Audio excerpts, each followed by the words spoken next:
Hey guys, Hilo here on the Minds and Crafts server. Since we're going to be resetting the server in a couple days, I figured I'd also give a little tour of the things that I built in the past few months on the server. So let's get started. Here we are in Spawn. When I joined the server, it hadn't been around too long, but Spawn was already full of these amazing builds that you can see. My only contribution to the Spawn area is this orange tower, which is basically a pumpkin farm. So using the good old Izuma pumpkin farm design, I built this around the time of the Ender Dragon fight, so everyone would have pumpkins for their heads and pumpkins for the snowmen to help with the fight. The only change to the design I made was, since this is in the spawn chunks, I didn't want to have a clock running all the time. So I set it up to a daylight sensor in the back here, so it only fires off twice a day. So yeah, trying to save some lag here. Next, I think we'll go and take a tour of some of the creative builds before we get into the survival world. I participated in two of the creative challenges. Actually, was chat choice on the second one, but let's go take a look at the first one. And this challenge was the create a scene from your favorite fantasy, sci-fi. Make like a set design or something like that. So what I ended up doing was, if you can't tell by the name and the skin, I'm a big Battlestar Galactica fan. So my set was the launching pod of the Galactica, and I have a Viper here and a Raptor. Just a little crew chief's workstation, some stuff going around. Did a little battle damage up here with the Cylon fighter and another Viper up here. And then I figured, just for a little flair, I'd add a Cylon head with a rotating eye. Now we'll go back and we'll take a look at the second one, which was the minigame challenge. So here we are on the creative world for the second challenge, which was the minigame challenge. And for this one, I took the design by Impulse SV for his derailed bone arrow game, and I just did a western theme around it. So what we have here is the sheriff's station, the church, some stables, and the main game is right here. And the point of the game is you hit the start button, mine carts will shoot up and go back and forth, and the object is to shoot as many with off the track as possible in the amount of time, and the score will light up over here. It was a pretty intensive build, I gotta say, and it did win chat choice, so I'm extremely happy about that. And just a little behind the scenes, I mean, this is the redstone involved in making everything work. Yeah.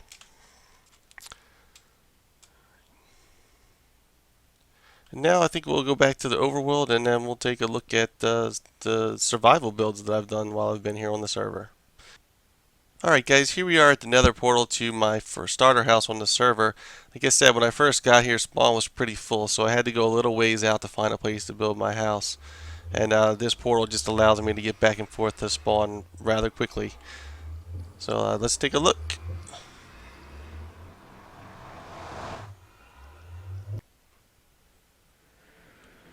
And here we are at my cottage.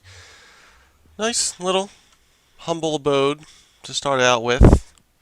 Collected some cows and some sheep. And it's nice on the water. It's just a really simple house. Nothing too fancy. Living room. Up here is where my spawn bed was. I have a little balcony going on here.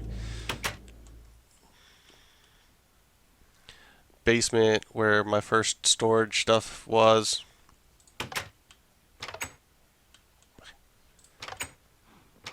This which leads to the first mine I had on the server, and luckily enough I found a zombie spawner pretty close to my base. So we'll just take the drop here. Okay, yeah, this was my first mine. Apparently there's a slime chunk in it too, which I wasn't aware of. But I was lucky to find this zombie spawner so close to my base, and back then it was hard to breed villagers. So the easiest way to do it was to convert zombies. So when I found the spawner, I used it to create a zombie villager sorter thing. It's based on the design by Daedalus. Basically, zombie spawner it's a small room, so only one will spawn at a time, instead of the 3 or 4 that normally would spawn in a bigger room. And each zombie would fall into these individual cells here. And if anyone like this guy was a villager, I would cure him, keep him, drop him in here. Water stream would take him all the way back up to the front. All these other guys, you just simply kill them with the fire.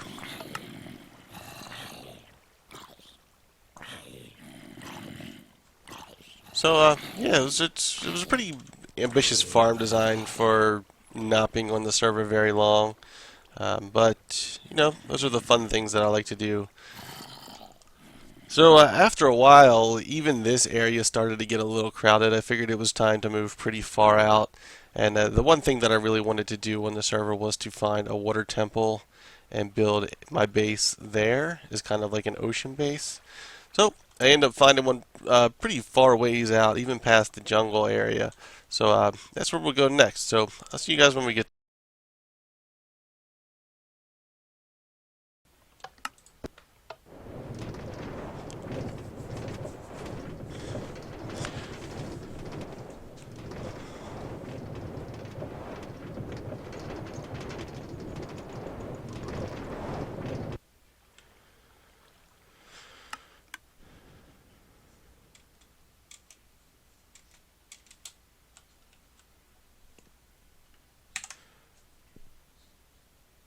So for any of the zombies that were converted into villagers down in the mine, the water stream that I set up when you push the keep button would transport them into this little cage. And then I have set here where you could go in and trade with them, or if you set a rail here, you could force them to the corner and transport them out to other areas.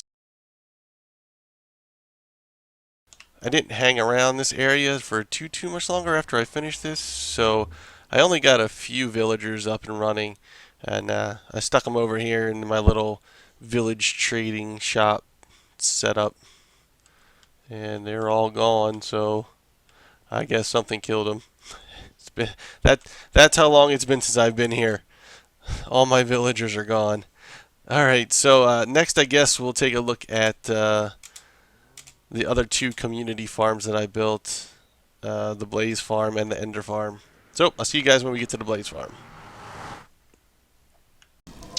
Here we are at the entrance to the Blaze Farm. This Blaze Farm was designed by Snow Crash, I believe, and it's based on mine carts picking up the blaze, dropping in the chute, another mine cart transports from there, drop into the crusher, lay it down here, kill him with a potion or a sword, drops come over here. I set up a little enchanting area here where you can change the levels. Change the bookshelves based on what you need to enchant. It's a pretty neat concept. Place where you can brew potions of harming to kill these guys. The only adjustment that I changed to this design was if one of these blazes gets aggroed, sometimes they can shoot the carts off the track. So I just added this little backdoor area here, as you can see. See the rest of the blaze farm here, and these little dispensers. So if any of them get shot off the track, you can just come up here, push the button on the dispenser, it'll drop a new cart down there, and the farm will be active again. This was the second farm I built. This was the first community farm I built because when I started, things were pretty new and there wasn't a really good way to get XP or blaze rods. So I figured, what the heck.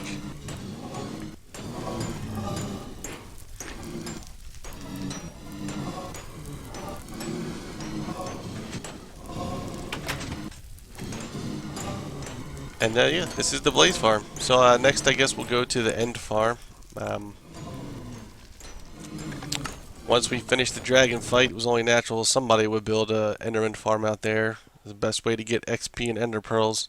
So I figured I'd take up the task, and I'll show you that when we get there. I'll be right back. So here we are in the end. I built this little room around where you spawn in, so the people would know which way to go to get out and which way to go to the farm.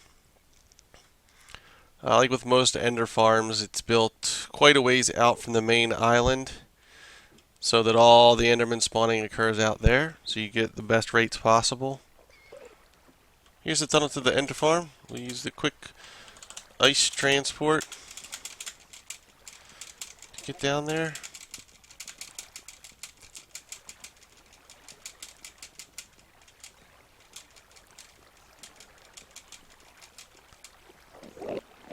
Here's the Enderman farm. It's a pretty standard Enderman farm. This one was based on the design by Zip Crowd. Uses the Endermite in a minecart to draw the Enderman in up top into a like 4 wide hole, and then they fall down. And then you just sit in your minecart and one hit kill them, collect your XP, collect your pearls. There's an enchanting area over here.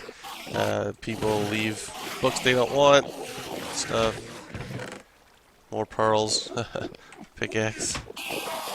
And then all the pearls get collected through the soul sand and they get dropped off into these chests for people to take.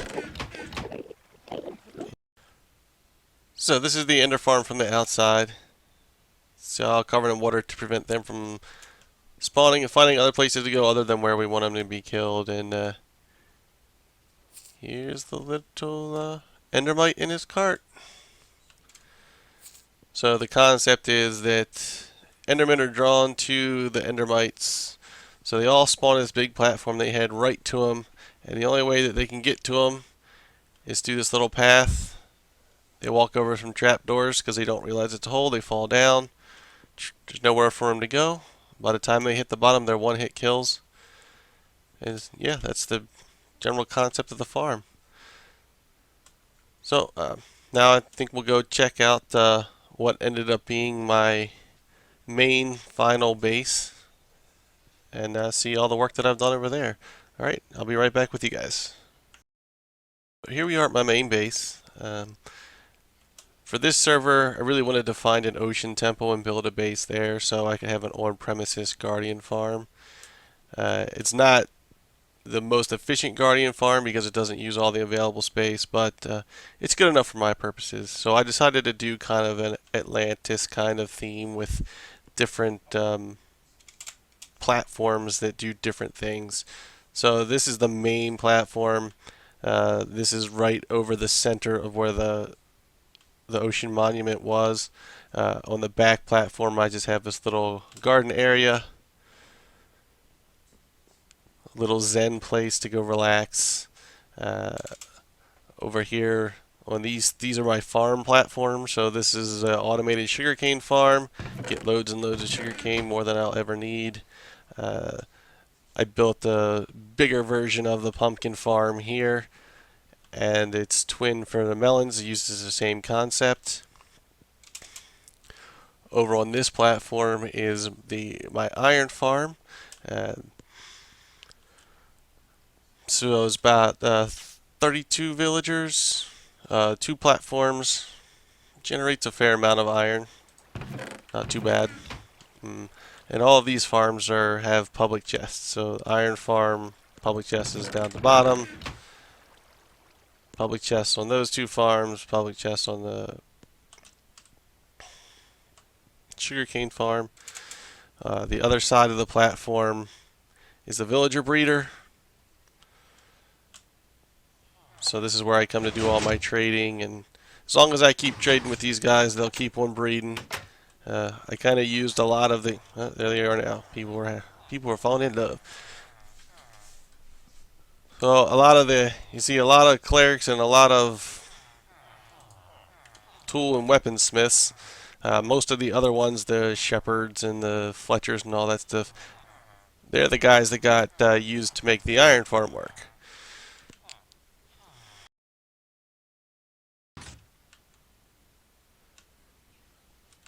This is the main tower. This is the main base. Like I said, this was built on top of the ocean monument. Most of the base is down here. I have a nice view of the ocean in here. My plan was to do some pixel art fish outside there that I never got around to. To the right, you can see This just indicates where the Guardian farm is. You can't really see much of it. I mean, you can kind of see where the water flows down, but it's kind of a behind the scenes farm. On the left hand side coming down is the super smelter. That's where I drop all my stuff in. All these furnaces fire up simultaneously, so you can cook about a stack of anything in like 30 seconds or so. This is my main storage area. And oh, almost forgot. When I found this place, there was also a slime chunk, so I built a nice little slime farm down here, which gives me more slime than I will ever need. It's very, very efficient. Um, what I end up doing with these two farms, the Guardian farm and the slime farm, is I just had all the items transported into my main storage system. So all the items get floated down, they come up this item elevator, and they get distributed into these 4 sets.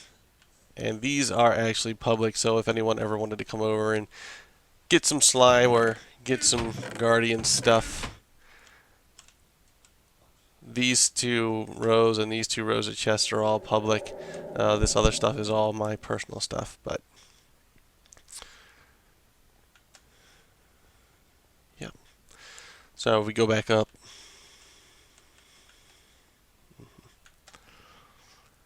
let's go down to the underworkings of it. You can kind of see a little bit more of the Guardian farm itself. Guardians spawn on all the way through. Water pushes them down this way. They fall down the hole through the lava. Between the lava and the fall, that damage kills them. This big brick thing just contains the slime farm. And then this is the item elevator, which you would be able to see items going up from the different farms.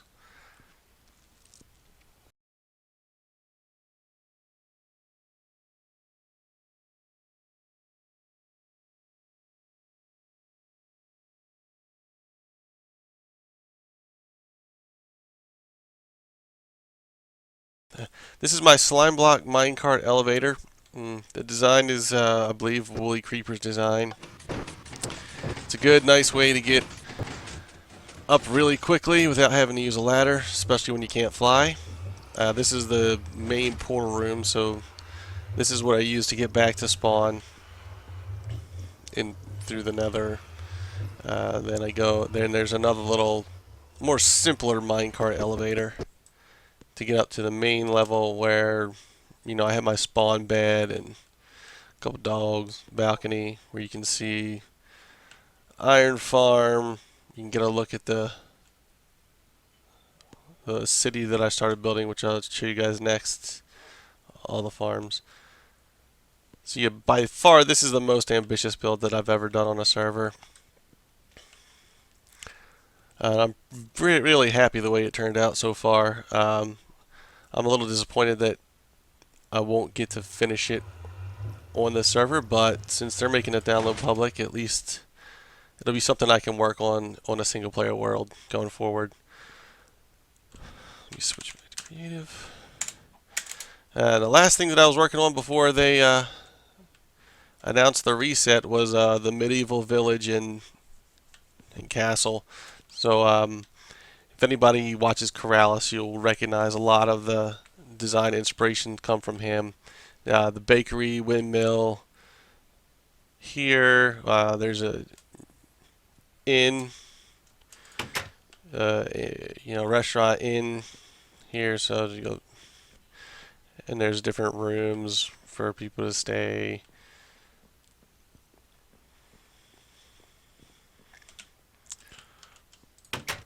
Over here is the blacksmith house. Nice, a lot of stone, anvil. Oops. Toward the back we have, this is why I consider the farmer's house. It has the pens for the sheep and the cows and all that. It's simple and rustic and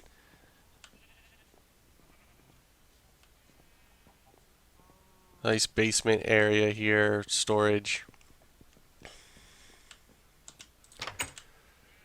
Across from that would be the stable area, so the stable hand house, or the stable master house rather. over, and then the stable hands would stay in this little house here. And there's a enclosed wall courtyard, and all the little horses have their own little stables with a fountain in the middle. And then your little blacksmith here, he's the guy that shoes the horses and does all the iron work there. And then the last little sections that I started building were the individual houses for the people. So I have a couple here on the coast. This would be like the fishing house. Another little two-decker house here, and then the main neighborhood with four houses here, all similar design. Really small, but they fit the theme of the area. Just going for a little medieval village. I am sorry that I never got to build the castle. So my plan was for the castle to be back here. I would have filled all this in and built a giant castle here, which would be kind of the counterpart to the tower area. Maybe something I continue to work on the single player world, or I may decide to start this whole project over on the new server. Yeah, we'll see. I haven't really decided what I want to do with all the aesthetic building mods that are in there, DecoCraft and Bibliocraft and all that stuff. Options are limitless. So, alright guys, these are the builds that I did on the server. Server version 1.